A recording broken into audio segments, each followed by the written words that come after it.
தஞ்சை மாவட்டம் திருவையாறு அந்தணர்குறிச்சியில் நந்தியம்பெருமான் பிறப்பு விழா நடைபெற்றது. மிகவும் பழமை வாய்ந்த புராண காலத்தில் தொன்று தொட்டு நடைபெற்று வரும் விழா வருடந்தோறும் மிக சிறப்பாக நடைபெறும்.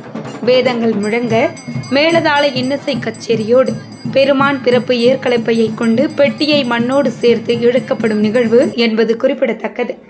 பிறந்த நந்தியம் பெருமானுக்கு சந்தனம், மஞ்சள், தயிர், தேன், பால், இளநீர் போன்ற திரவியங்களை கொண்டு சிறப்பு அபிஷேகங்கள், தீபாராதனையும் நடைபெற்றது.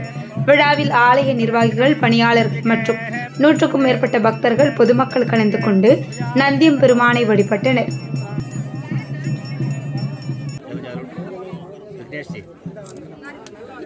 மாலை அறம் வளர்த்த நாயகி உடனாகிற ஐயரப்பர் ஆலயத்தில் நந்தியம் பெருமானுக்கு பட்டாபிஷேகம் நடைபெறும்.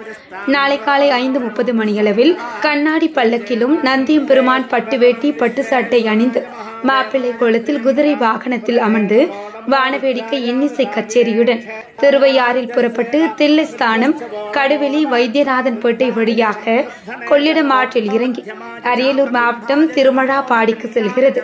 அந்தணர்குறிச்சி நந்திய பெருமான் பிறப்பு விழா நடைபெறும் இடத்தில் பக்தர்கள் அதிகமாக கூடுவதால் பிறப்பு விழாவை கண்டுகளிக்க முடியாமல் தவித்து வருவதாக பக்தர்கள் வேதனை தெரிவிக்கின்றனர்.